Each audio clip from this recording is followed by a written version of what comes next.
Bismillah, Bismillahirrahmanirrahim. Assalamualaikum warahmatullahi wabarakatuh. Alhamdulillah, segala puji bagi Allah, Tuhan sekalian alam. Selawat dan salam atas junjungan besar Nabi Muhammad SAW serta ahli keluarga dan para sahabat baginda.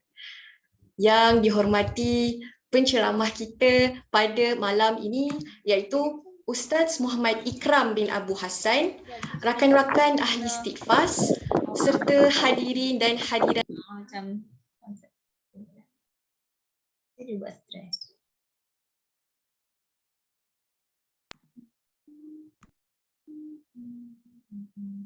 Dia macam selalu sebut macam ni pun Leo. Tak ada serta hadirin hadirat yang dirahmati sekalian.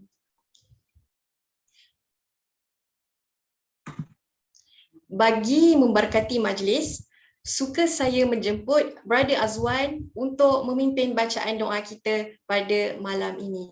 Jadi silakan Brother Azwan. Assalamualaikum warahmatullahi wabarakatuh. Jelas tak suara? Jelas. Al-Fatihah.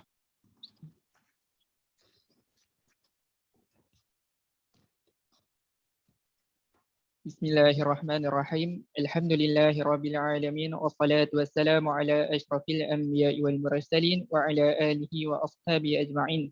Allahumma ighfir lana dhunubana wa li ikhwanina alladhina sabaquna bil iman wa la taj'al fi qulubina ghillan lil ladzina amanu. Rabbana innaka ra'ufur rahim. Ya Allah ya Rahman ya Rahim.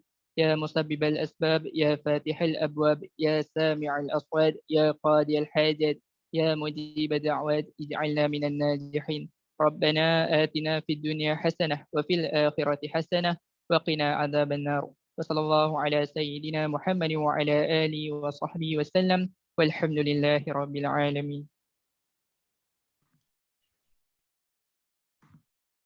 Baiklah, terima kasih diucapkan kepada Brother Azwan atas bacaan doa sebentar tadi.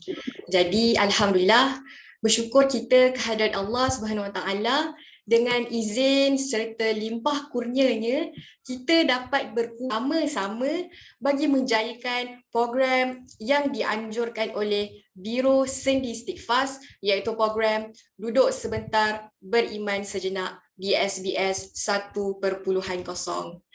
Jadi sebenarnya program ini berasal daripada program Usrah Istighfaz yang telah dinamakan semula menjadi DSBS. Akan tetapi objektifnya masih kekal sama iaitu bertujuan untuk berkongsi ilmu pengetahuan agama bersama semua ahli istighfaz. Dan untuk makluman semua, program ini merupakan program tahunan istighfaz yang baru dan insya-Allah akan terus dilaksanakan.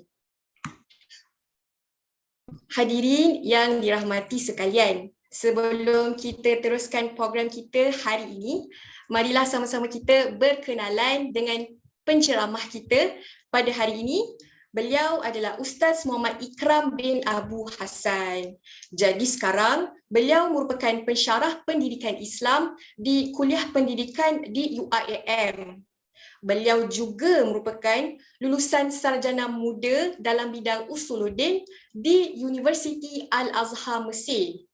Beliau juga telah menyambung pengajian di peringkat master juga dalam bidang yang sama iaitu Usuluddin di Universiti Islam Antarabangsa Sultan Abdul Halim Muazzam Shah di Kuala Ketil, Kedah. Ustaz Muhammad Ikram juga memperolehi PhD dalam bidang pendidikan Al-Quran dan As-Sunnah di Universiti Sains Islam Malaysia di Nilai Negeri Sembilan. Dan untuk pengetahuan semua, Ustaz Muhammad Ikram bin Abu Hassan mempunyai pengalaman yang luas dalam mengenalikan masalah berkaitan gangguan makhluk halus semestinya melalui perubatan asyifa. Jadi demikianlah serba sedikit tentang latar belakang pendidikan penceramah kita Ustaz Muhammad Ikram bin Abu Hassan. Hadirin dan hadirat sekalian, Sebelum saya ajukan soalan kepada Ustaz Muhammad Ikram, izinkan saya untuk mengupas sedikit sahaja berkaitan tajuk program kita hari ini, iaitu Fence Yourself, atau maksud lainnya ialah pendinding diri. Kita semua telah sedia maklum bahawa amalan pendinding diri ini adalah dibolehkan sebagai benteng diri kita daripada sebarang bentuk gangguan, termasuklah daripada gangguan manusia ataupun jin. Tetapi dengan syarat, amalan ini hendaklah berlandaskan dari sumber yang betul melalui dalil-dalil Al-Quran dan As-Sunnah. Jadi insya-Allah pada malam ini kita akan sama-sama merungkai segala kekeliruan berkaitan amalan pendinding diri bersama penceramah kita Ustaz Muhammad Ikram.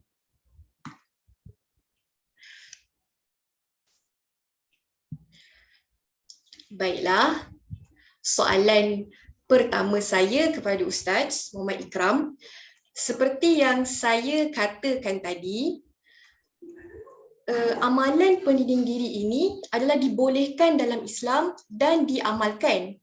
Tapi persoalannya, apakah sebenarnya maksud amalan pendinding diri ini secara umum yang sepatutnya kita semua tahu menurut agama Islam? Jadi dipersilakan Ustaz Muhammad Ikram.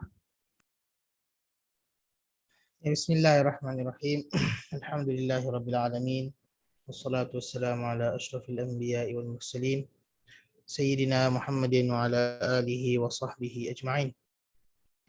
Asyhadu an la ilaha illallah wahdahu la syarika lah wa asyhadu anna sayyidina Muhammadan abduhu wa rasuluhu la nabiyya ba'dah. Arsalallahu bil huda wa dinil haqq liyudhhirahu 'ala ad-din kullihi walau karihal kafirun. فبلغ الرسالة وأدى الأمانة ونصح الأمة وكشف الله به الغمة ثم تركنا على المحجة البيضاء ليلها كنهارها سواء لا يزيغ عنها إلا هالك أو ضال. فصل اللهم وسلم وبارك على هذا النبي الأمين وعلى آله وصحبه ومن اهتدى بهديه واستنى بسنته إلى يوم الدين. رب اشرح لي صدري ويسر لي أمري واحلل عقدة من لساني يفقهوا قولي. سبحانك لا علم لنا إلا ما علمتنا إنك أنت العليم الحكيم ولا حول ولا قوة إلا بالله العلي العظيم. أما بعد. Terima kasih kepada Tuan Pengerusi Majlis, Saudari Syafiqah, community ataupun komiti of the program. Terima kasih kerana menjemput Ana pada malam ini untuk menyampaikan. Sebelum tu suara Ana jelas boleh dengar elok Jelas Syafiqah? Ustaz. Jelas. Okey, jadi untuk tajuk malam ini seperti yang antum tengoklah dekat Ana punya slide. Boleh nampak Ana punya slide? Boleh Ustaz. Okey. Jadi fence yourself ataupun pagari diri anda lah. Dia pun letak gambar apa? Pagar, walaupun pagar tu macam berkarat sikit tapi dia pagar lah. Jadi insya-Allah pada tajuk malam ni untuk mukaddimahnya berkaitan dengan pendinding diri. Jadi persoalan dia adalah bolehkah seseorang itu mendinding dirinya sendiri daripada gangguan lah, sama ada makhluk halus ataupun manusia yang lain. Sebab bila kita baca dalam surah An-Nas, Allah Subhanahu wa taala berfirman, alladhi yuwaswisu fi sudurin nas minal jinnati wan nas, yang merwaswas pada hati manusia. Jadi perasaan Allah Ta'ala bila sebut sesuatu ayat, dia tak sebut, Allah Ta'ala tak berfirman secara sia-sia ataupun menggunakan perkataan yang orang Arab kata ai kalam, gunakan perkataan yang tak apa-apa, tak, tapi setiap perkara itu dimaksudkan. Jadi bila Allah Ta'ala gunakan istilah yuwaswisu, mereka ini berwaswas fi sudurin nas, pada sudur, dada. Pada dada, dia tak ada waswas pada telinga dan sebagainya. Jadi ada maksud di situ yang tersendiri, iaitu waswas ini datang untuk masuk ke dalam hati, dan dalam hati itulah dia akan berubahnya fikiran, berubahnya penglihatan dan sebagainya lah. Minal jinnati wan nas, daripada kalangan jin dan manusia. Jadi kita faham daripada ayat ini seperti mana yang saudari Syafiqah sebut tadi, iaitu gangguan ini sama ada dalam bentuk manusia ataupun jin. Sekarang ni bukan setakat manusia jin, vaksin pun jadi pun gangguan. Karena itu isu seseorang pun baca masa vaksin boleh jadi zombie lah sebagainya, dia mengubah seseorang manusia. Jadi itu jadi kita boleh tak dinding diri kita dari perkara-perkara yang begini. Okey. Jadi itu yang kita nak bincang dan bagaimana perkara tersebut boleh berlaku. Jadi untuk mukadimahnya, Ana sediakan, cuma bila Ana hantar slide ni dia tak keluar ayat-ayat ni semua, dia tak tahu, Ana pun tak tahu apa masalah kat slide yang Ana hantar tu, dan Ana buka kat phone dia hilang. Jadi sebenarnya bila kita tengok dalam ayat Al-Quran, Allah Subhanahu Wa Taala berfirman dalam surah Al-Baqarah, iaitu berkaitan dengan kisah turunnya sihir.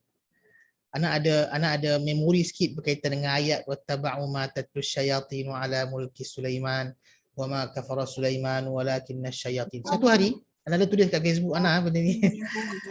Satu hari Ana tengah kaji ayat ni sebab Ana ada presentation berkaitan dengan sihir dan sebagainya lah. Jadi Ana pun bacalah tafsir. Waktu ketika itu waktu maghrib saja Ana cerita, boleh Syafiqah. Ana pun sambil baca ayat ni, sambil baca tafsir. Jadi detail lah tafsir berkaitan dengan ayat ni, Ana dekat 10-11 buku surat nak cerita pasal isu sihir ni. Tengah-tengah Ana baca tu tiba-tiba ada orang menjerit. Bukan dalam rumah Ana, dekat luar Ana dengar ada orang menjerit mengilai. Jadi Ana kata ini macam ada benda tak kena ni kan. Apa tiba-tiba ni kan. Tapi yelah biasalah kita benda ni kadang-kadang macam-macam benda boleh berlaku. Mungkin budak-budak jerit ke apa. Biarlah Ana pun tak tahu, Ana baca sampailah habis. Habis je anak-anak dekat bawah panggil, dia kata Abi ada orang. Wah, dah datang tu apa.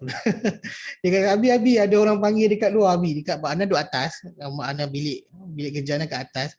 Jadi dia naik, dia kata Abi ada orang panggil kat bawah. Kita Ana pun apa ni? Dia kata ada jiran sebelah, dua belah rumah Ana. Dia kata Ustaz tolong tengok je anak saya tiba-tiba menjerit dan sebagainya, meracau lah. Dia kata yang tadi yang jerit tadi tu kan, dia kata Ustaz dengar kan, dia kata Ana dengar, dia kata. Jadi Ana ada kisah sikit lah berkaitan dengan ayat ni yang agak kita kata ingat sampai bila-bila lah. Tiba-tiba ada orang menjerit, tengah baca tafsir ayat berkaitan dengan sihir ni, tiba ada orang terkena sihir. Jadi jadi ayat ini sebenarnya mengajar kita i'tiqad. Bagi pandangan Ana yang taklah pengalaman panjang sangat dalam bidang perubatan Islam ataupun sebagainya. Jadi bagi pandangan Ana, pendinding yang paling baik adalah i'tiqad, kepercayaan kita. Ini itu juga kata Syekh Ana lah. Dia kata barang siapa yang beriktiqad, man i'taqada anna jin wasyaitan yanfa'u wa yadurru faqad asyraka billah. Barang siapa yang beriktiqad jin ataupun syaitan ataupun siapa-siapalah, sebab kita tengah bincang tajuk jin syaitan ni ataupun manusia sebagainya, boleh bagi manfaat atau mudarat, maka dia telah syirik. Itu i'tiqad kita, itu kepercayaan akidah kita yang perlu pegang kan. I'tiqad ni kan perlu pegang dengan kuat jadi kena faham itu yang boleh jadi i'tiqad itu salah sebab kita merasakan bahawasanya jin dan syaitan ni boleh memberi kesan, efek ataupun kita kata manfaat atau mudarat tanpa penguasaan dan izin Allah Subhanahu Wa Taala. Dan seterusnya juga yang kita kena betulkan dalam i'tiqad kita adalah percayaan kita annal kulla syai'in yasiru wifqa masyiatillahi wa ma syaa kana wa ma lam yasha' lam yakun. Kita percaya bahawasanya semua perkara, minta Ana tulis dalam Arab sebab Ana nak terjemah tu dia macam berat sikit term-term ni sebenarnya. Ana terjemah lisan lah. I'tiqad bahawasanya setiap perkara berjalan mengikut tadbir dan kehendak Allah Subhanahu Wa Taala. Dan apa sahaja yang Allah Taala kehendaki itu yang akan terjadi. Wa ma lam yasha' lam yakun. Apa yang Allah Taala tak kehendaki mustahil akan terjadi. Tak kiralah siapa-siapa pun. Semuanya mesti tertakluk kepada keizinan Allah Subhanahu Wa Taala. Okay. Yang ketiga adalah mempercayai bahawasanya yang bagi manfaat. Annallaha huwan nafi'u wad-dhar. Kan kita hafal dalam Asmaul Husna, antaranya an-nafi'u ad-dharrun nafi'un. Kan kita selalu baca begitu kan dalam Asmaul Husna. Bermaksud an-nafi' ad-dhar. An-nafi' ini yang beri manfaat. Ad-dhar yang memberi mudarat. Adalah Allah Subhanahu wa taala. Nama-nama Allah. Dialah yang kontrol segala perkara. Dan kita juga i'tiqad bahawasanya maradul abdan mumathilun li maradul aqli was-sihri war-ruh. Sakit yang contohnya orang sakit kita kata pada badan lah, sakit kencing manis, sakit apa nama kita kata apa lagi sakit-sakit biasanya lah, kena COVID-19 ke sebagainya lah. Whatever jenis penyakit, ia adalah penyakit. Dan semuanya datang daripada Allah. Semuanya dengan izin Allah. Sebenarnya semua sama je. Cuma ada orang tu anggap ini sakit ni kena pergi doktor dan sebagainya. Yang ni sakit yang tidak ada ubat apa semua, jin tu boleh bagi efek. Tidak. Sebenarnya semua itu adalah dengan izin Allah. Kenapa Allah Ta'ala bagi sakit kalau macam itu? Allah Ta'ala nak uji. Ya tak? Sama ada Allah Ta'ala bagi uji sakit dengan sakit tu sakit COVID-19 ataupun dengan sakit itu adalah sakit ujian daripada jin yang datang untuk merasuk ataupun sebagainya. Kesemua itu adalah penyakit. The same thing bagi orang terefek dengan perkara tersebut. Okay. Dan begitu juga kita i'tiqad yang seterusnya bahawasanya jin tidak mengetahui perkara yang gaib. Mereka juga adalah makhluk. Dalam ayat dalam Quran Allah Ta'ala firman dalam kisah Nabi Sulaiman alaihi salam, walau kanu ya'lamuna al-ghaiba ma labithu fil azabil muhin. Ketika mana Nabi Sulaiman dah meninggal kan, dia pegang tongkat kan, pegang tongkat duduk kan. Jadi dia orang tak tahu dia dah meninggal dah berapa lama, sampailah hatta dabbatul ardi ta'kulu min sa'atah. Sampailah anak-anak yang makan kan, kisah tu makan tongkat dia, barulah tongkat tu terjatuh, maka dia terjatuh, orang tahu dia meninggal. Lepas tu jin kata kalaulah kami tahu bahawasanya Sulaiman dah meninggal lama, kami tidaklah duduk buat kerja berkhidmat kepada dia yang menamakan masa yang lama. Antum boleh, kalau antum boleh buat kajian berapa masa kalau anak-anak yang makan satu kayu, berapa lama dia akan reput. Cuba buat kajian sikit. Nak tahu berapa tempoh jin berkhidmat kepada Nabi Sulaiman, sampailah kita kata, dia pun kata kalaulah kami tahu gaib yang mana dia dah mati, maka kami tidak akan duduk dalam keadaan yang berkhidmat bertugas dengan masa yang lama. Dan seterusnya ialah i'tiqad, percaya bahawasanya asy-syafi huwallah. Yang menyembuhkan hakikatnya adalah Allah Subhanahu wa taala.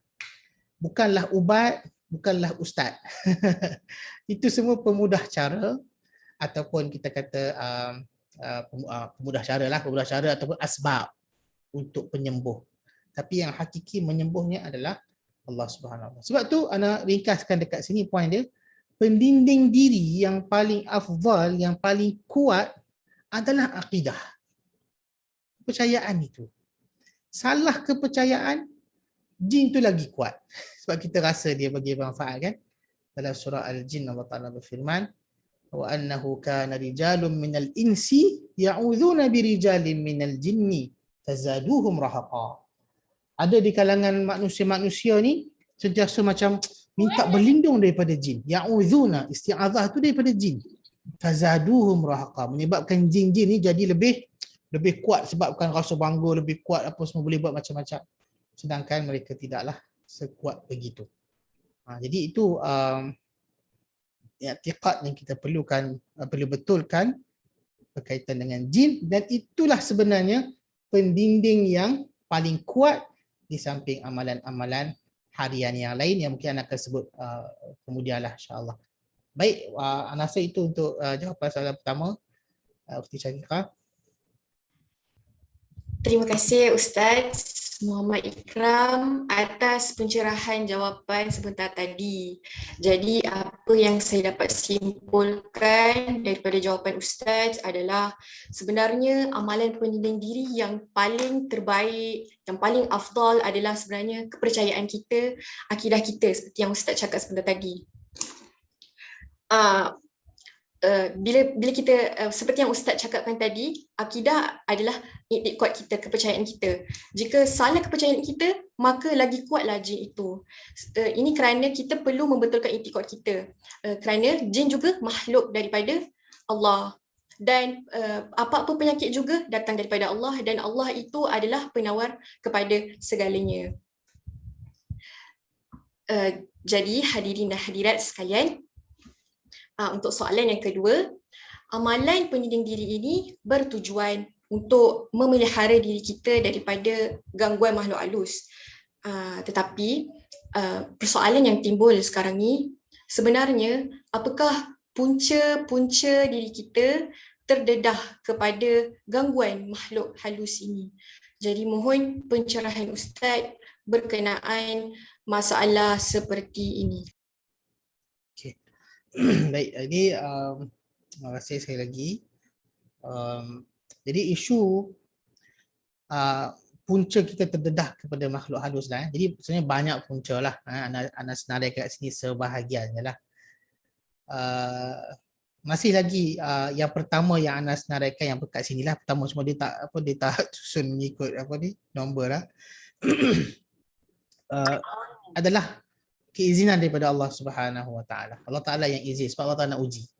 Itu the first reason lah ana rasa dan ana i'tiqad. Jadi kalau Allah Taala tak izin, Allah Taala tak kehendaki, Allah Taala tak uji kita dalam bahagian tu, tak adalah. Kan Allah Taala nak uji kita sama je. Bahkan ujian yang bersifat makhluk halus ni kadang-kadang dia lagilah terdedah kepada syirik itu.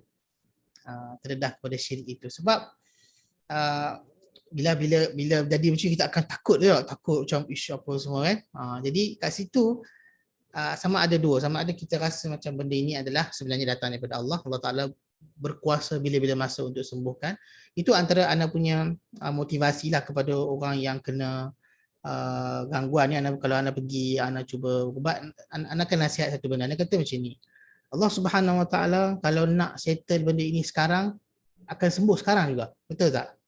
Percaya tak benda tu?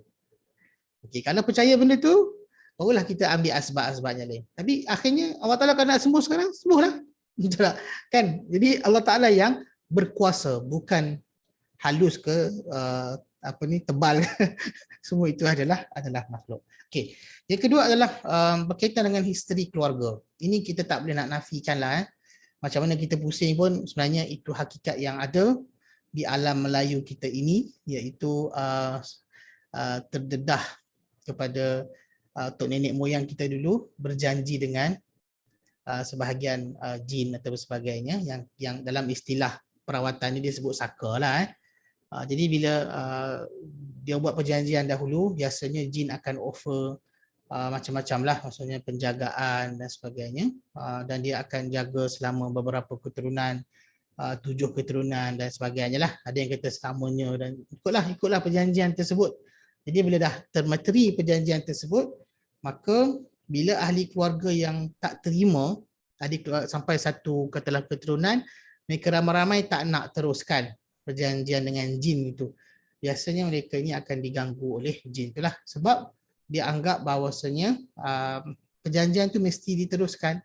Aku mesti diberi makan macam mana ayah nenek moyang yang beri makan dahulu. Jadi ada isu di situlah. Namun setiap perkara ada kaedah rawatan dia lah. Jadi saya boleh rawat lah. Jadi mereka ini sebenarnya kalau tak buat apa pun kita kata tendensi untuk diganggu itu besar lah. Walaupun dia tidak ada masalah apa-apa. Mana tu orang nak daftar kat mana? Ada tak tutup mic. Okey, seterusnya juga isu akidah yang rapuh. Jadi ini tadi dah sebut sikit lah. Begitu juga antara asbab yang anda rasa nampak, iaitu kita kurang mengamalkan membaca doa dalam setiap amalan yang kita buat. Jadi contoh nak masuk tandas, nak keluar tandas, walaupun nampak simple nak makan, nak minum dan sebagainya, bila tinggal makanan tak tertutup, contohnya bila kita nak makan tu air kita tak tutup kan, nak minum tu kita terus minum je. Sebenarnya di situ mungkin ada makhluk lain telah minum. Jadi sebenarnya kita kena baca doa, antaranya bismillahirrahmanirrahim, la yadurru ma'asmi syai'un fil ardi wala fis sama'i was sami'ul alim dan sebagainya lah. Jadi baca doa itu antara benda yang penting dalam setiap amalan, pakai baju dan sebagainya, masuk tempat yang baru, bismillah dan sebagainya. Apatah lagi dekat hutan kan, antum kan dekat dengan, kita kan dekat dengan apa? Dengan Ulu Yam, biasa buat program kat Ulu Yam dan sebagainya. Jadi tempat-tempat yang begitu sebenarnya perlukan kepada doa dan sebagainya lah.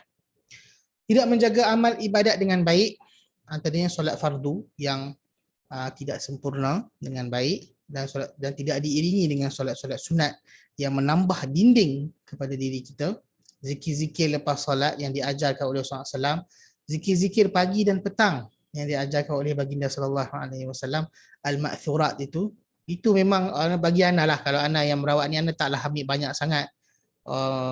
Biasanya ruqyah itu kadang-kadang ana baca maksurat je kan, jin memang takut pun sebenarnya. Tapi dengan syarat orang tu mengamalkan benda tu lah, dia amalkan lah, dia baca. Kadang-kadang zikir lepas solat je, ada share sebahagian tu, share tu dia merawat dengan ayat kursi je, dia baca sehari ayat kursi tu, katalah 300 kali dia baca ulang. Jadi ada kuasa pada ayat kursi. Ayat Quran memang ada kuasa dia, memang ada kuasa dia. Jadi berkuasalah ayat itu ketika mana dia membaca sebab dia mengamalkan. Tidak menjaga kebersihan diri dengan baik, khususnya pada orang perempuan, maksudnya bila ketika mana dia keuzuran dan sebagainya, benda itu tidak diurus dengan baik, jadi tendensi untuk jin dan syaitan datang ganggu besar ketika mana sebab dia tak boleh solat dan sebagainya. Jadi bila tak boleh solat, dia tak boleh buat apa langsung. Sebenarnya dia boleh zikir kan, bahkan dalam setengah mazhab pandangan membolehkan untuk membaca Al-Quran daripada hafazan dan sebagainya. Jadi sebenarnya masih ada kaedah ataupun amalan-amalan yang perlu diamalkan untuk jaga, untuk kuatkan diri dia, batin dia tu. Sebab jin ni tak boleh masuk kalau batin dia tu kuat. Dia tak boleh, dia akan lari. Tengok orang tu je dia akan dah macam takutlah. Macam biasa anak pergi merawat tu, jin ni bila tengok kita je dia dah tak nak. Jadi dah tahu sebab kita biasa merawat dan kita biasa beramal dengan ayat-ayat dan sebagainya. Jadi dia dah tengok tu, dia dah ada aura yang dia takut. Jadi itu biasa. Jadi kita pun begitulah, amalan-amalan kebersihan diri kena amalkan. Percaya kepada khurafat dan sering menonton cerita seram. Ini juga bagi anak kira satu asbab. Sebab dia ganggu benda ni, cerita seram, benda-benda khurafat ni. Duduk ramai dekat asrama tu, dekat mahalah tu, cerita hantu, Allahu Akbar. Jadi benda tu lah yang akan mengganggu sebenarnya. Tak payah cerita hantu lah, cuma cerita sikit bahasa Islam ke, benda cerita bahasa umat, cerita hantu semua. Jadi dia akan ada perasaan takut semua, dan gangguan tu akan datang.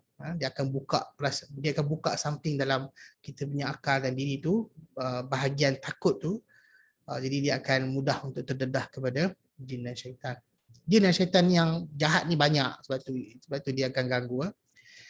Dan kepercayaan yang salah tentang hakikat alam jin, jadi menyebabkan orang tu percaya jin ni boleh bagi manfaat ataupun mudarat. Jadi bila dia macam itu, lagilah terdedah dia kepada gangguan. Mulut celupa dan tidak menghormati jin, ini juga salah satulah. Dia macam anggap jin ni tak ada apa-apa. Tak, dia sebenarnya adalah makhluk Allah Subhanahu Wa Taala.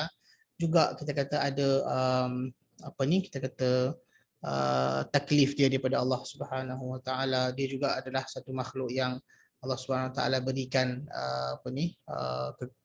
kekuatan dan sebagainya. Kita kena hormatlah, saling hormat menghormati hidup dalam alam ini. Jadi bila kita tak hormati dia, mungkin akan berlaku gangguan daripada perkara tersebut. Dan sebab-sebab yang lain, kadang-kadang ada sebab yang logik, ada sebab yang tak logik. Ada satu kes tu, dia kata kenapa masuk dalam jasad dia ni? Dia kata sebab aku suka dia baca Quran, dia baca Quran sedap. Jadi tak logik lah sebab tu, tapi itulah jin, dia baca kadang-kadang tak ada sebab pun dia kacau. Jadi bukanlah dia kata tak payah baca Quran, tapi nak kata ada sebab yang mungkin tak logik sikit bagi kita. Dan ada sebab yang ni. Dan yang paling besar yang nak nyatakan dalam ini adalah orang khianat lah, orang hantar. Itu satu topik yang kita panggil santau lah. Cuma nak tak sebut dekat sini sebab dia faktor luaran. Kan kita nak dinding diri kita, jadi faktor luaran ni tak berkaitan sikit lah dengan tajuk kita. Orang nak hantar, nak buat macam mana? Kan? Jadi ini kita boleh jaga bahagian ni je. Bahagian yang anda sebut ni kita boleh jaga. Tapi bila orang hantar, itu suatu yang lain, saya panggil santau yang kita kena rawat dengan kaedahnya yang sesuai lah. Jadi nak rasa sekejap okey, itu je kot insyaAllah untuk jawapan yang kedua. Terima kasih.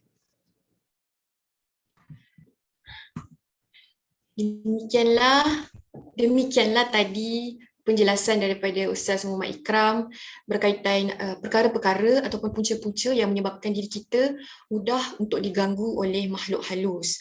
Jadi antara sebabnya yang kita boleh dapat ialah kerana kehendak Allah, dengan izin Allah.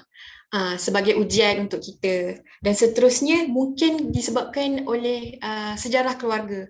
Mungkin dalam keluarga tu ada perjanjian dengan jin, tetapi mereka diganggu sebab tak nak teruskan perjanjian seperti yang Ustaz katakan. Dan yang seterusnya adalah disebabkan jarang membaca doa. Sepatutnya seperti yang Ustaz katakan tadi, dalam setiap perbuatan kita walaupun nampak remeh, kita kena baca doa. Sebagai contoh, masuk rumah baca bismillah, makan jangan lupa baca bismillah dan sebagainya. Dan seterusnya tidak memelihara ibadah dengan baik.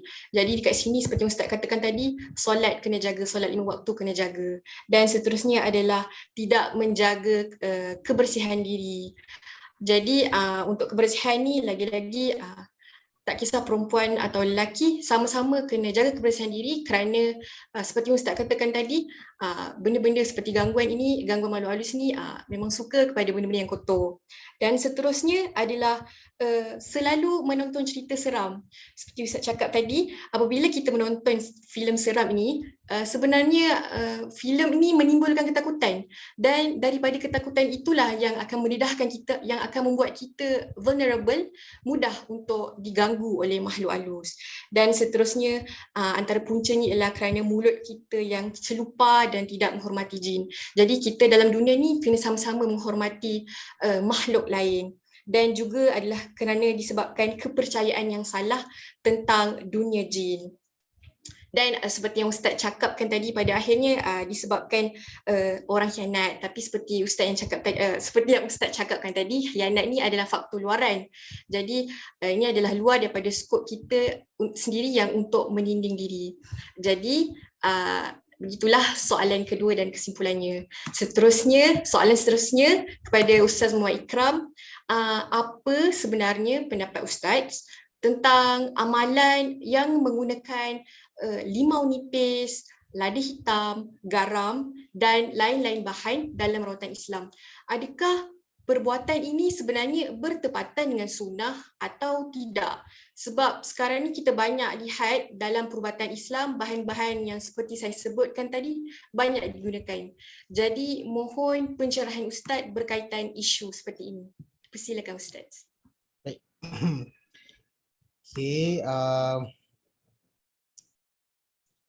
Okay, ni ada simptom. Simptom ni next soalan kot, saya silap. Minta maaf kalau mungkin termiss sikit.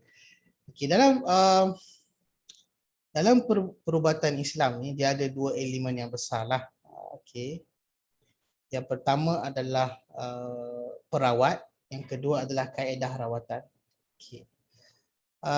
Dalam perawat kita kena memastikan perawat itu seorang yang kita kata merawat dengan cara Islam lah.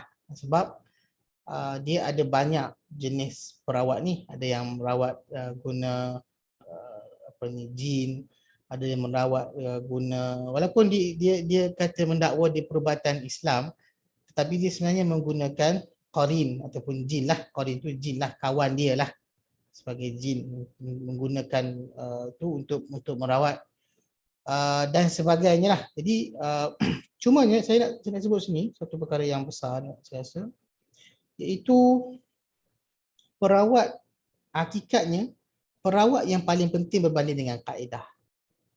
Kaedah ni hanyalah kita kata usaha lah, usaha kaedah tu, kaedah ni. Tetapi kalau perawat itu orang yang benar-benar saleh, orang yang benar-benar beramalkan Islam dan sebagainya, yang betul-betul alim dan sebagainya, maka jin ni memang confirm akan takut. Tak payah baca pun takut. Satu yang kita tengok dalam riwayat kisah Imam Abu Hanifah radhiyallahu anhu, Abu Hanifah An-Nu'man rahimahullah radhiyallahu anhu, imam mazhab Hanafi. Jadi satu hari dia ada orang kena rasuk dan dia tengah mengajar dekat masjid. Jadi dia orang pun panggil lah imam besar kan. Dia orang pun kebetulan dia duduk mengajar. Dia kata, imam tolong, ada orang kena meracau rasuk sebagainya. Dia kata, kau ambil kasut, nampak kasut aku dekat luar masjid tu, ambil bagi kat jin. Kata kalau kau tak keluar, lagi aku datang. Bagi kasut dia. Jadi dia pun biar betul imam ni kan. Jadi dia pun tak apa ikutlah. Bawa kasut Imam Ahmad, Imam Hanafi, Abu Hanifah An-Nu'man, pergi ke rumah tu, tunjuk dekat jin tu terus keluar lari. Jadi tanpa dia buat apa-apa pun. Sebab tu Ana sebut dekat sini, dia jangan ambil kasut Ana pula lah. Nak kata bahawasanya dalam perubatan yang melibatkan jin ni, perawat itu sangat penting. Sebab tu di Malaysia ini kita kalau nak berubat, pastikan betul-betul lah, jangan sembrono. Sebab Ana pernah jumpa benda ni, dia pusat-pusat rawatan yang mendakwa sebagai pusat rawatan Islam, ditulislah pusat rawatan Islam sekian-sekian dan sebagainya, tetapi sebenarnya menggunakan kaedah yang salah, iaitu kita kata meminta pertolongan jin dan sebagainya lah, meletakkan tangkal dan sebagainya. Jadi itu salah lah, kaedah yang salah lah. Kita syirik lah bergantung pada tangkal tu kan, bergantung pada tangkal yang tidak ada kekuatan. Kita ingat tangkal tu boleh menghalang jin tu, tak, tangkal tu tak boleh bagi manfaat dan mudarat pun. Jadi itu kena pastikan betul-betul lah. Antara yang biasa yang kita dengar, Darus Syifa, Darussalam, itu mungkin yang natural sikit lah berbanding yang lain. Cuma masalahnya pusat-pusat rawatan ni, dia orang lambat sikit dia punya kesembuhan tu, sebab dia akan berulang, try amalkan dan sebagainya, sebab dia nak buang terus. Yang cepat ni dia akan hilang sekejap, tapi biasanya dia akan datang balik. Jadi bergantunglah. Jadi tengoklah perawat itu kalau nak merawat. Kalau nak berawat dengan siapa, tengok perawat tu betul-betul.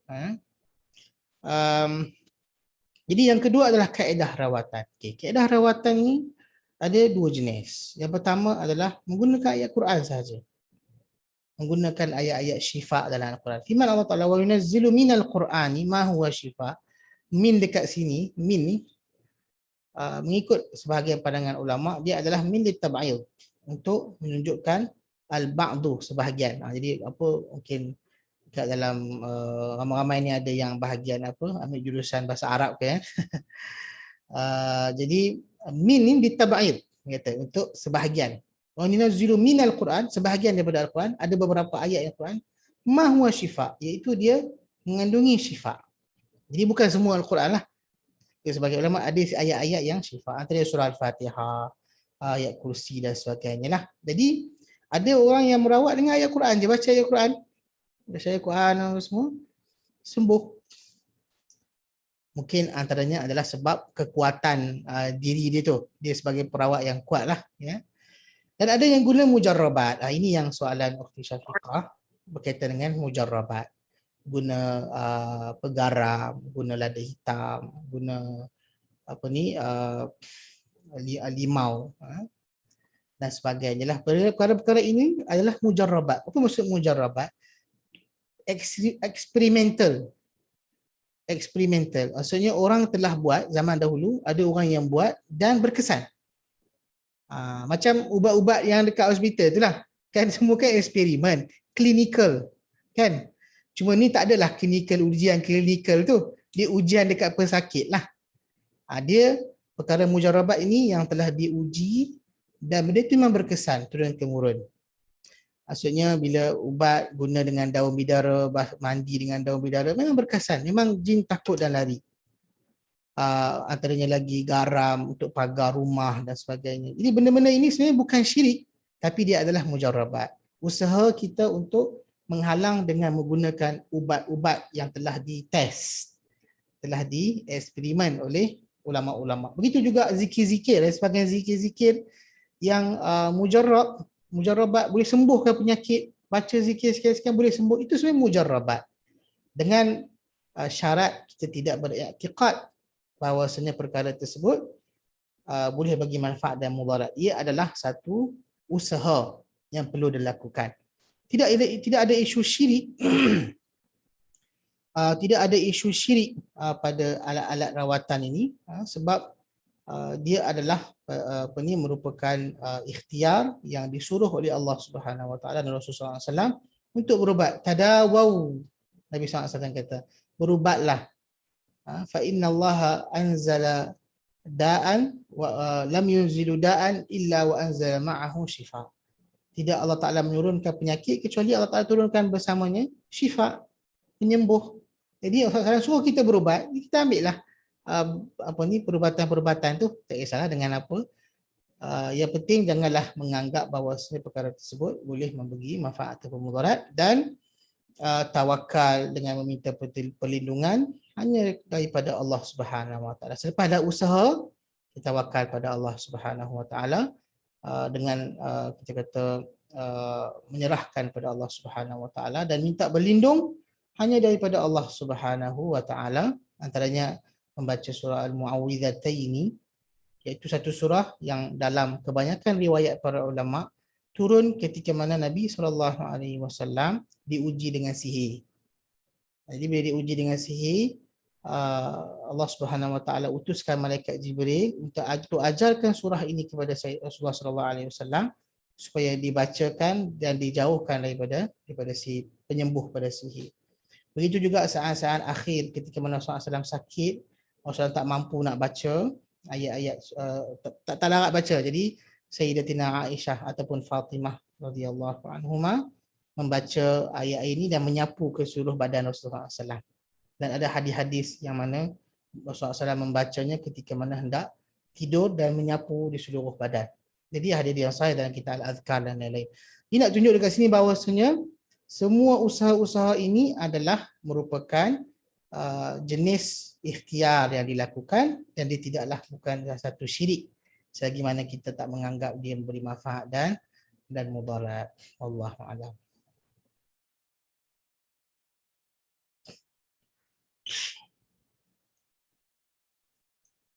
Okey, Syarika.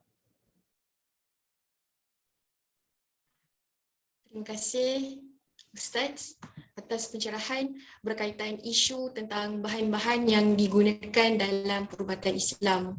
Jadi apa yang dapat difahamkan berdasarkan jawapan Ustaz ialah dalam perubatan Islam ni yang penting adalah perawat dan kaedah. Di mana kita bercakap pasal perawat itu mestilah menggunakan cara Islam. Dan kita perlu memastikan bahawa perawat mestilah soleh, alim dan sebagainya. Perlu mengikut ajaran Islam, tidak menggunakan koreng, bantuan-bantuan dengan jin dan sebagainya. Dan seterusnya adalah kaedah. Seperti yang Ustaz cakapkan tadi, kaedah Al-Fatihah adalah syifa, dan dan seterusnya adalah mujarabat. Jadi ladi hitam, garam, limau nipis dan sebagainya itu seperti yang Ustaz katakan tadi adalah mujarabat. Ini sebagai satu bahan-bahan yang eksperimental ataupun suatu bahan yang telah diuji oleh ulama. Jadi penggunaan bahan ini tidak menandakan syirik. Tapi kita perlu tetapkan kepercayaan iktikad ini tidaklah memberi manfaat ataupun mudarat kepada kita, kerana Allah yang Maha menyembuhkan. Dan ini bahan-bahan ini juga sebagai dan selepas itu setelah kita berusaha, ia sebagai kita hendaklah bertawakal dan meminta perlindungan daripada Allah. Dan bahan-bahan seperti ini yang telah disebutkan tadi adalah sebagai ikhtiar, kerana ikhtiar dalam suruhan agama. Yang paling penting dalam perubatan Islam seperti yang Ustaz cakap tadi adalah kena yakin bahawa Allah yang menyembuhkan, dan bahan-bahan yang digunakan tadi bukanlah syirik tetapi hanyalah sebagai pemudah cara dan sesuatu eksperimental yang telah diuji oleh ulama pada masa dahulu, dan bahan-bahan tersebut tidaklah benda yang menyembuhkan. Jadi begitulah kesimpulan untuk soalan ketiga sebentar tadi. Jadi kita akan beralih kepada soalan yang seterusnya yang akan diajukan kepada Ustaz, iaitu soalannya ialah, apa sebenarnya Ustaz faktor-faktor yang boleh menyebabkan pendinding diri yang diamalkan ini menjadi tidak kukuh. Sebab ada kalanya kita lihat orang-orang yang lagi diganggu oleh makhluk halus dalam diri mereka. Jadi mohon pandangan Ustaz berkaitan masalah seperti ini.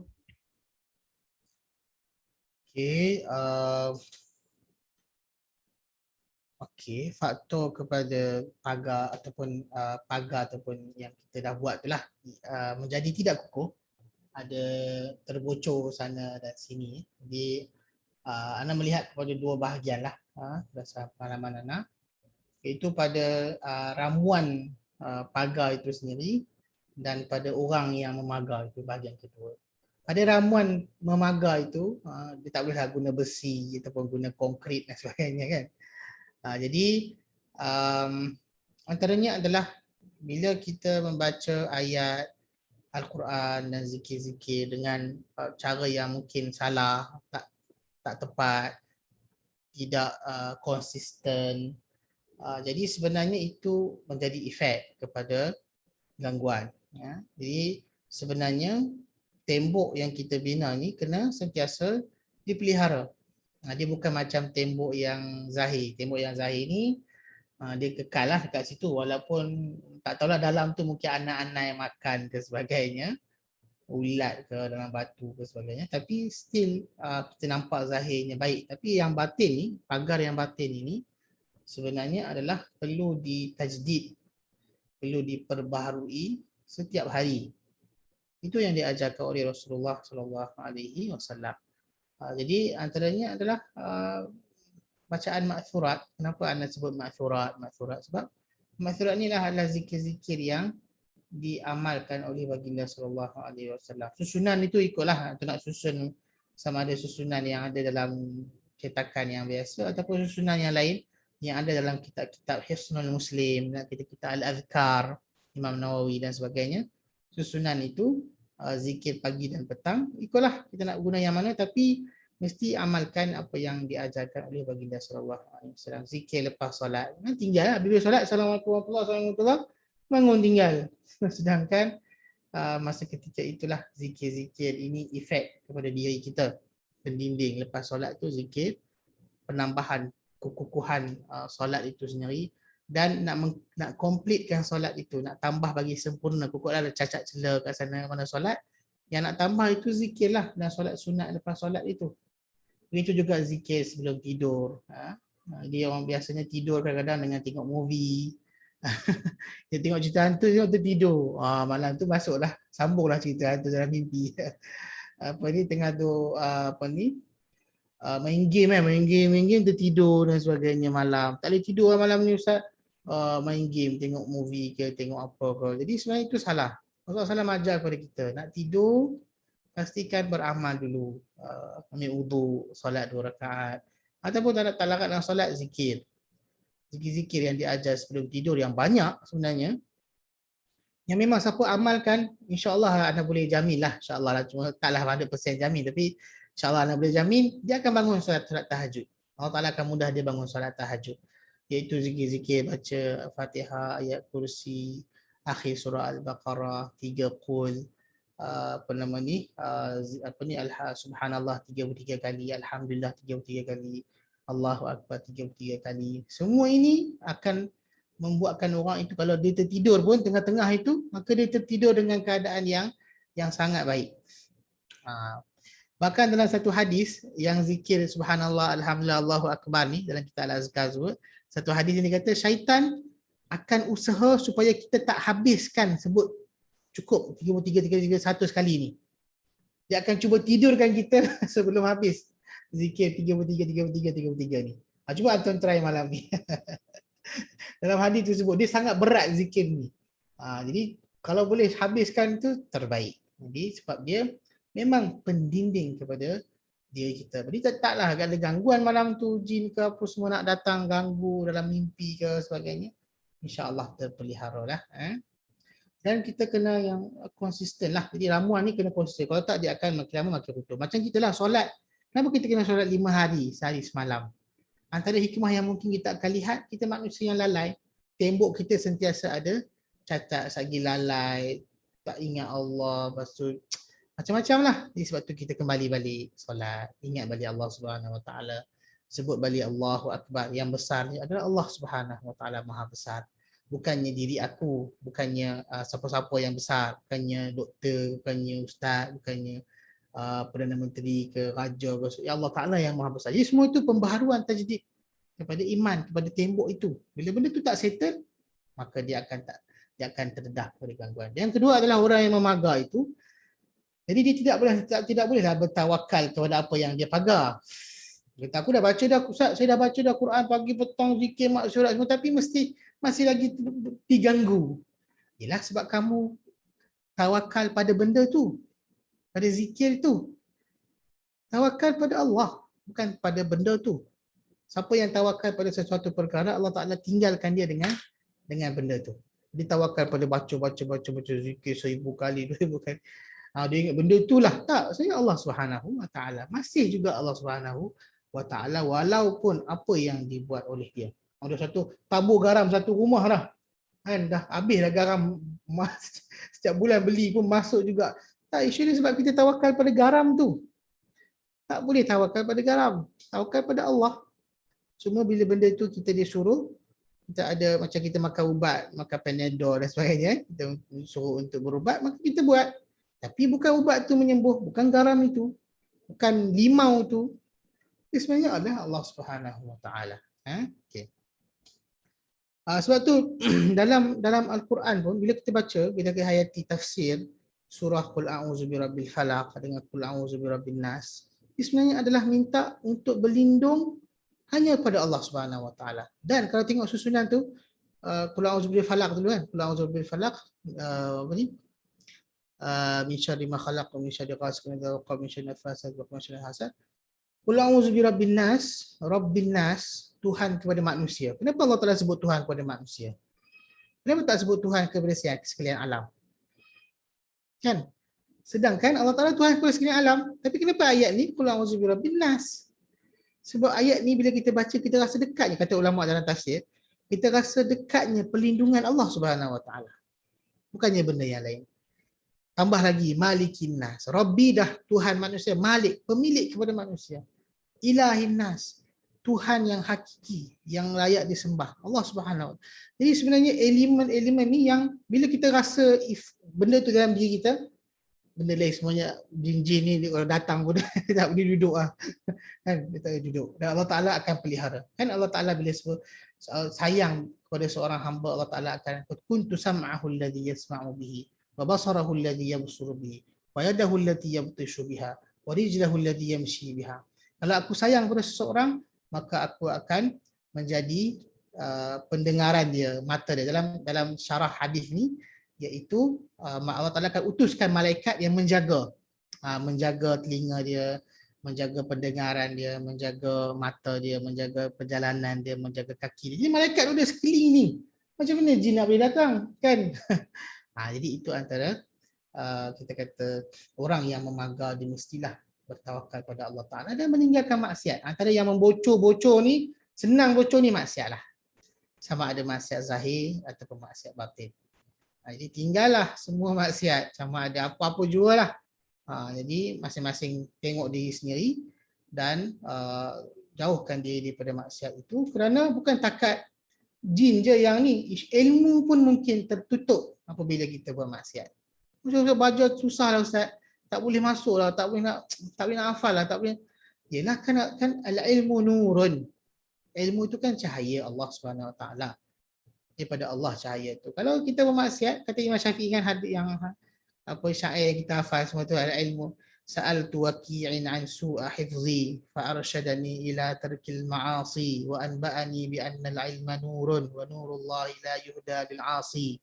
Aku bertanya kepada syekh aku Waqi' berkaitan dengan payah nak hafal ni, maka kata syekh aku Imam Waqi' kepada Imam Syafi'i supaya meninggalkan maksiat, bahawasanya maksiat itulah sebab dia kata ilmu itu datang daripada Allah dan ilmu itu cahaya, maka cahaya Allah Ta'ala tidak diberikan pada orang yang bermaksiat. Apatah lagi pendinding, dia akan bocor. Wallahu a'lam.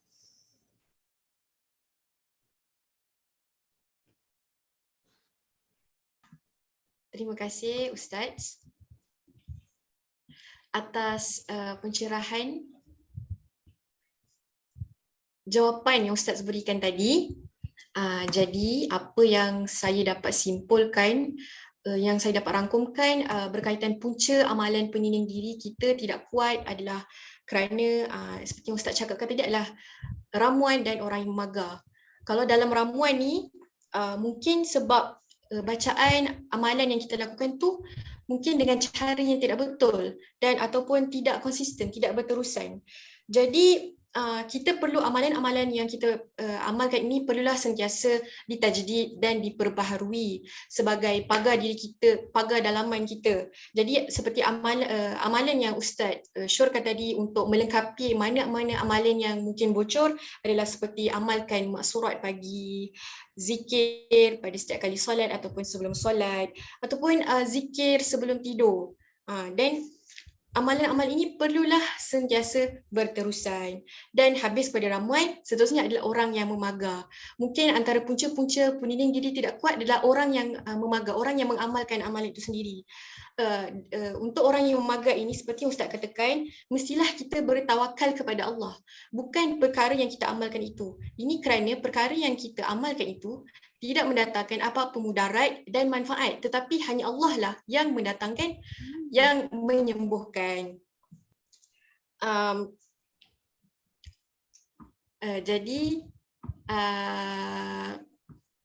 Jadi ingin saya tegaskan bahawa dalam perubatan Islam, dalam amalan penyinding diri ini yang paling penting adalah iktikad kita kepada Allah. Kita mesti percaya bahawa Allah yang Maha menyembuhkan.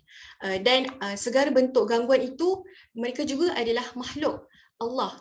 Dan sesungguhnya apa-apa juga bergantung kepada Allah dan kehendak Allah.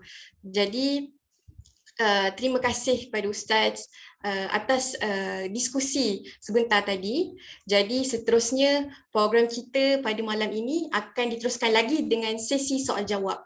Jadi kepada peserta-peserta yang mungkin ada sebarang persoalan yang masih menjadi tanda tanya, bolehlah buka mikrofon ataupun tulis soalan anda di ruangan mesej yang sedia ada.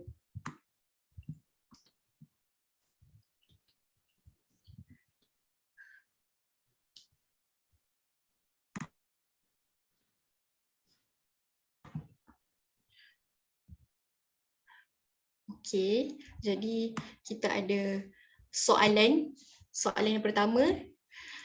Ustaz, daripada Adila Adha, Ustaz, benarkah orang yang pernah dirasuk badannya sudah berlubang ataupun bukan secara zahir dan mudah diganggu lagi sekali?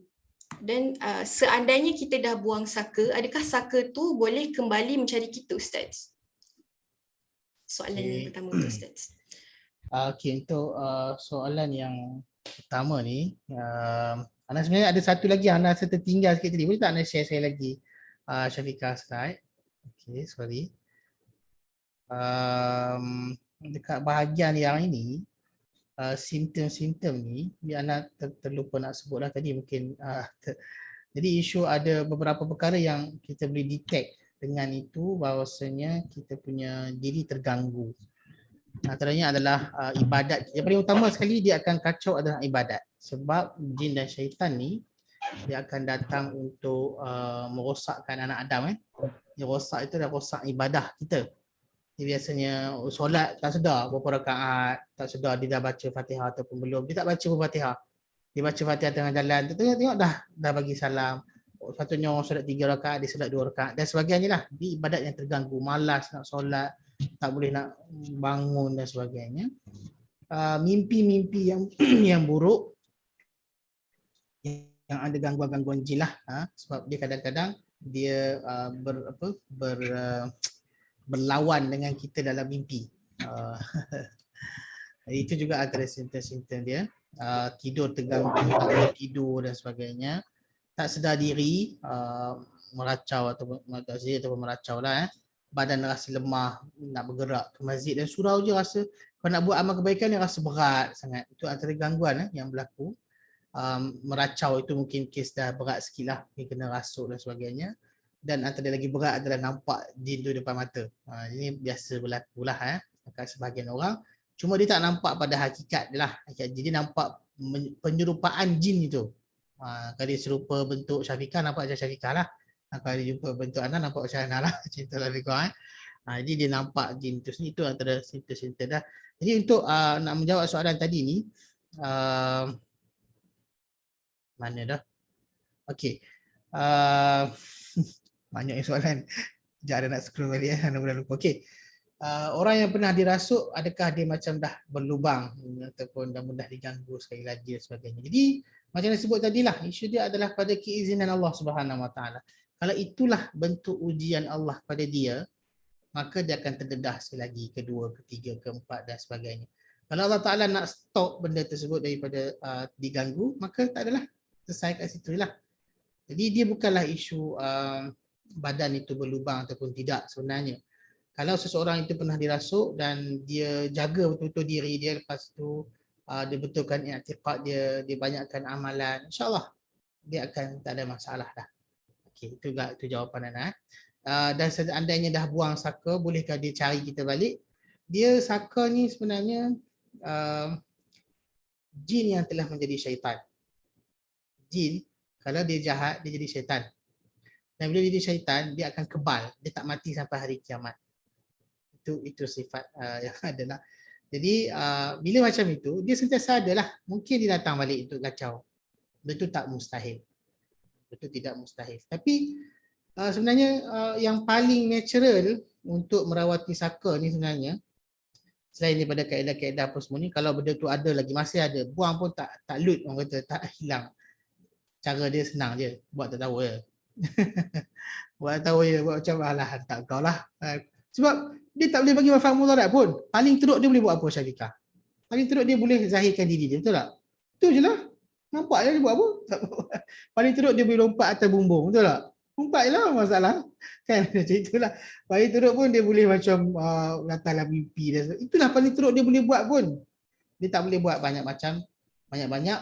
Dan yang itu yang dia boleh buat tu pun adalah izin daripada Allah untuk uji kita. Sebenarnya benda ni tak ada manfaat mudarat pun. Kan? Okey. Masih itu jawapan pertama. Okey, soalan seterusnya Ustaz daripada Husna Baharin. Ustaz, kenapa kita bermimpi pelik-pelik setiap kali selepas asar? Okey. Sebab kita tidur tanpa baca doa. Antaranya lah.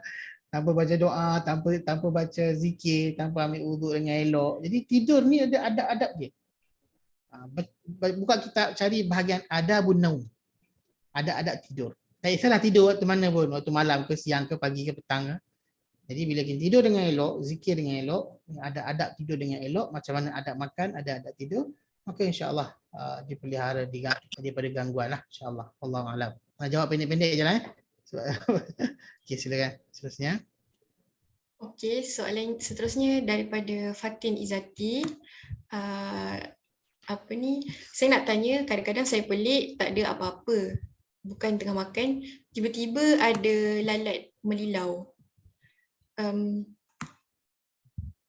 Minta maaf, hilang pula soalan tadi. Sekejap ya. Mana dia? Okey, tiba ada lalat melilau usually malam, okey. Dan kebiasaannya malam dan saya rasa dia ikut saya melilau keliling saya sedangkan saya bukan tengah makan pun sampai ikut saya dalam kelambu. Begitulah soalannya. Ya, anasa itu antara bentuk gangguan lah yang ada. Sebab kalau dia macam ni, dia nak detect gangguan tak gangguan, ni benda tu pelik.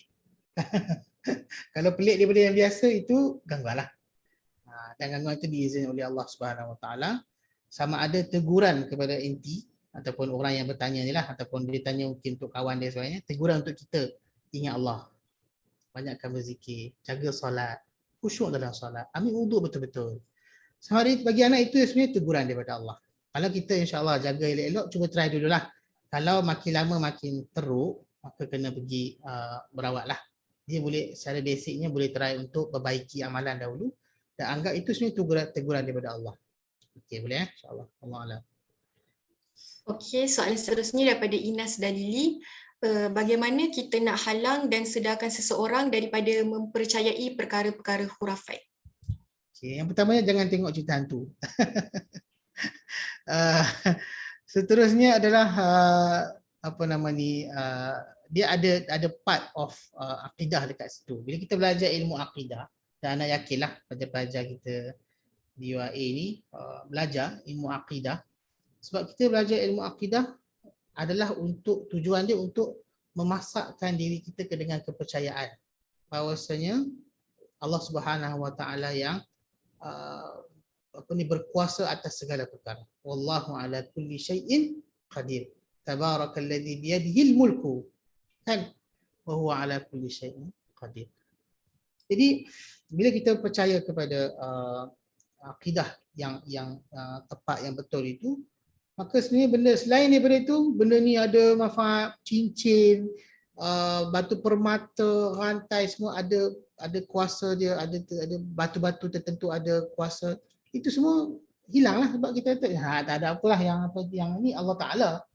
Benda ni tidak ada manfaat ataupun mudarat. Wallahu a'lam.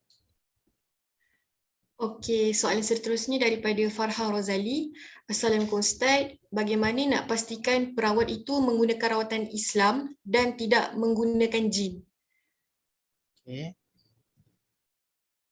Okey, jadi isu perawat nak pastikan ni, yang pertama adalah dia tak baca ayat Quran itu secara senyap. Contoh anak bagi ini dia panggil kaedah rawatan yang salah lah, dia panggil makrifat ataupun makrifat lah. Dia kata bismillah, alhamdulillah. Mendengar apa anda baca? Tak ada apa tak? Bismillah, Allahu la ilaha. Dia senyap ujung tu. Dia baca tapi dalam keadaan senyap. Itu antara kaedah rawatan yang salah, yang mengandungi qarib, kebiasaannya macam itulah. Kaedah rawatan yang betul dia baca kuat lah. Bismillahirrahmanirrahim. Alhamdulillahirabbil alamin. Dia baca dengan kuat ayat-ayat Al-Quran ini. Dan yang kedua adalah tidak ada benda yang pelik-pelik yang dibuat tanpa kita faham. Dia buat sesuatu yang kita tak faham.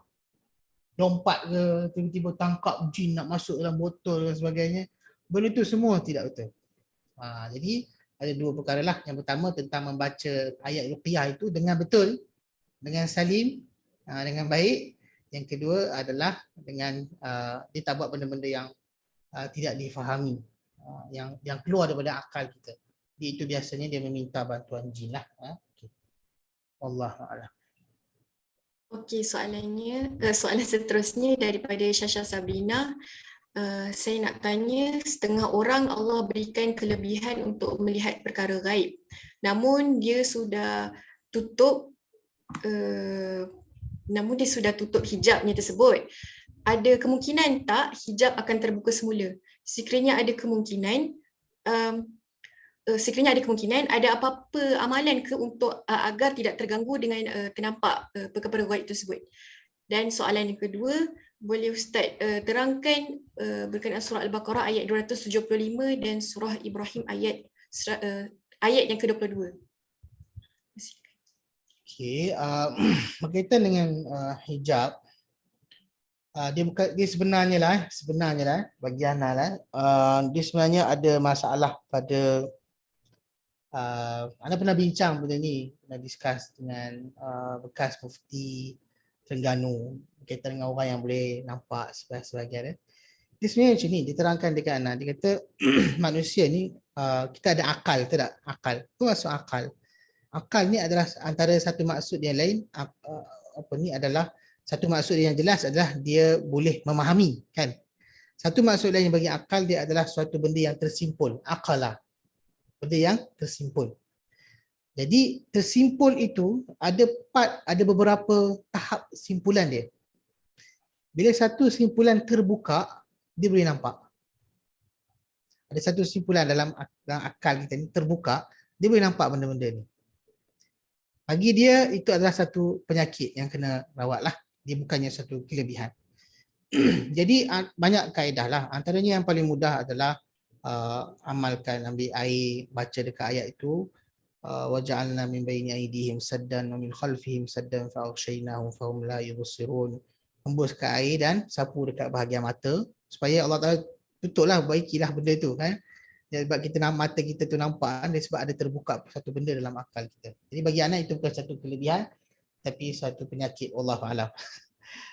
Berkaitan dengan ayat surah Al-Baqarah ayat 275, kalau tim boleh, anak tak sempat nak buka sekarang ni, kalau nak buka sesuatu, kalau tim boleh tunjukkan ke anak ayat tu, sekejap anak buka je lah Aku ambil masa sikit lah nak buka ayat ni. Okey, 275.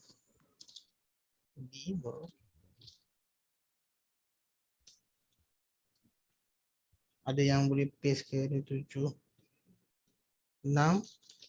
275. Mana ayat ni? Oh, 237, 235. Ayat terakhir ke surah Baqarah? Okey. Ayat 275 ni berkaitan dengan ayat riba ni. Jadi dia tak berkaitan sangat lah kot, wallahu alam. Ayat 22 surah Ibrahim.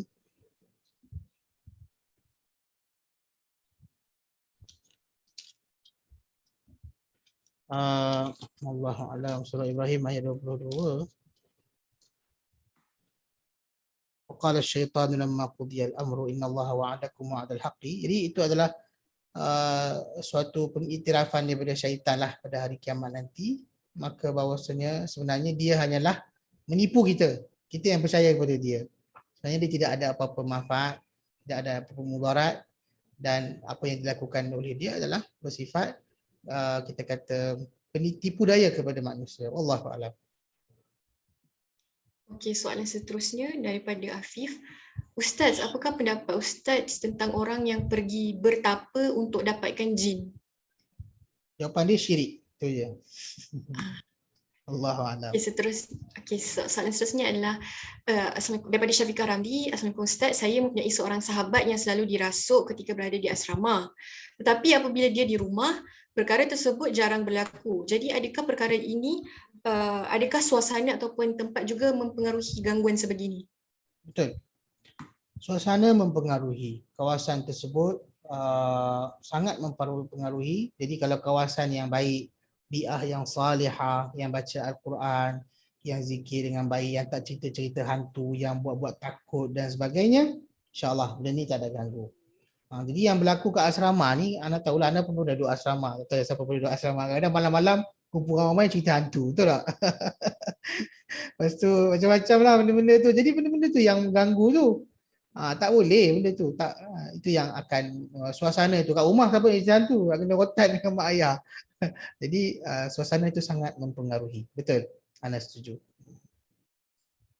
Okey, jadi soalan seterusnya daripada Syakur Syari. Salam Ustaz, bolehkah orang yang bukan Islam dirasuk dan dirawat dengan menggunakan rawatan Islam? Ustaz, adakah Ustaz ada pengalaman merawat orang bukan Islam? Yang pertama, Ana tak ada pengalaman merawat orang bukan Islam sebab Ana tak fokus apa sebenarnya untuk ni. Kalau orang yang bukan Islam dirasuk, boleh dirawat dengan orang Islam. Tidaklah masalah. Tidaklah khilaf dekat situ. Cuma bagi anak, kalau tak ada orang lain, bolehlah. Kan? Sebab kita tak tahu. Kita akhirnya, boleh je jin tu lari sekejap, dia datang balik. Nak buat apa, betul tak?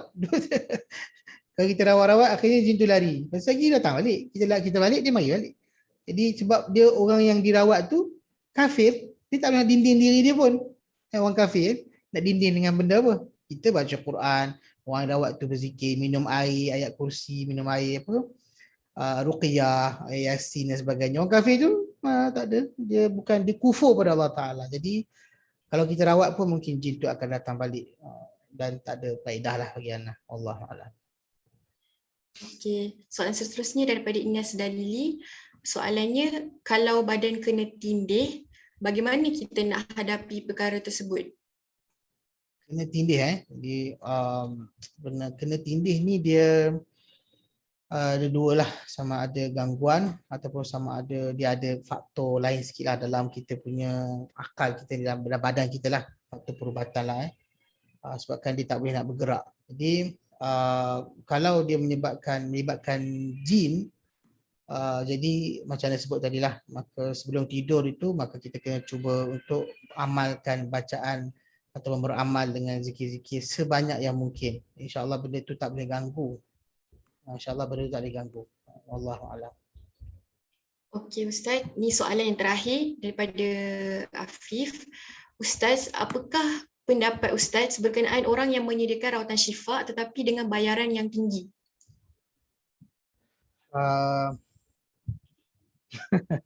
Susah nak jawab soalan ni saya sebab Ana tak pernah ambil bayaran untuk ubat ni.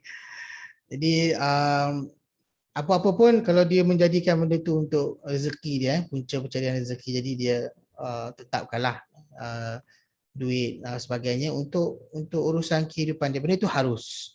Tinggi dan rendah itu bagi Ana satu benda yang tidaklah menjadi suatu isu. Cuma kalau benda tu unlogical maka tak payahlah.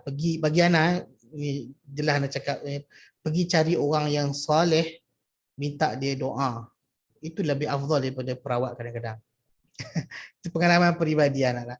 Cari ulama yang besar, yang soleh, yang kadang-kadang tu imam kat masjid-masjid kampung-kampung ataupun Tok Bilal yang istiqamah dalam melakukan amalan mereka itu, azan setiap kali.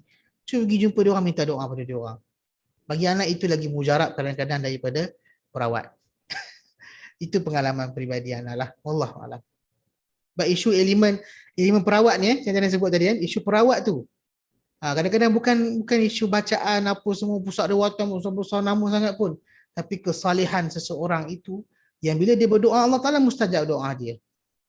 Jadi selesai masalah. Wallahualam. Baiklah, disebabkan atas faktor kekurangan masa, kita tak dapat nak ajukan semua soalan kepada Ustaz. Walaupun sebenarnya banyak lagi soalan-soalan menarik. Jadi mohon maaf atas kesulitan yang berlaku.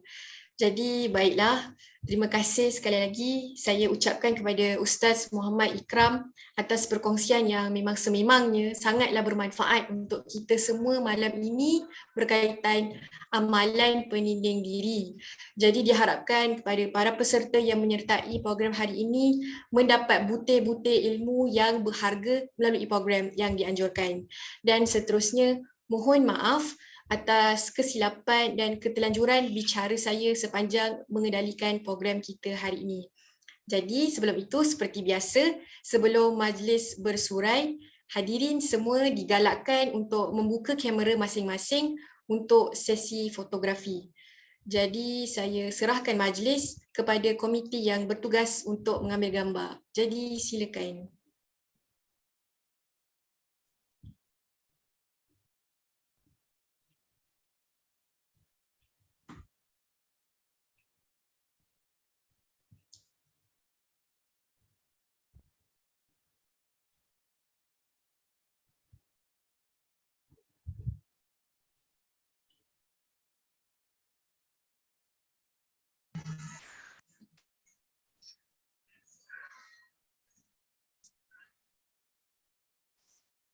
Okay, semua ready ke?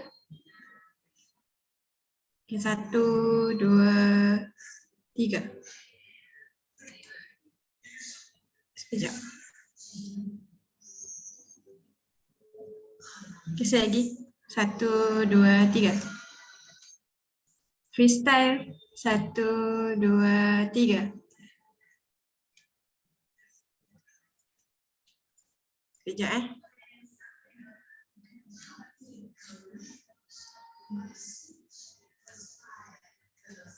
Okey, dan terima kasih. Kembali kepada moderator. Okay, baiklah. Terima kasih kepada komiti yang bertugas. Jadi diharapkan kepada para peserta supaya jangan lupa untuk mengisi attendance dan evaluation form sebelum meninggalkan majlis. Jadi dengan itu kita tutup majlis kita pada malam ini dengan tasbih kafarah dan surah Al-As. Jadi Assalamualaikum warahmatullahi wabarakatuh. Terima kasih. Waalaikumsalam warahmatullahi wabarakatuh. Subhanakallahumma wa bihamdik. Asyhadu an la ilaha illa anta astaghfiruka wa atubu ilaik. Bismillahirrahmanirrahim. Al-'asr. Innal insana lafi khusr illa alladhina amanu wa 'amilus salihati wa tawassaw bil haqqi wa tawassaw bis sabr. Allahu a'lam bis-shawab. Jazakumullah khairan. Terima kasih banyak pada moderator dan lain-lain. Jazakumullah khairan. Terima kasih Ustaz.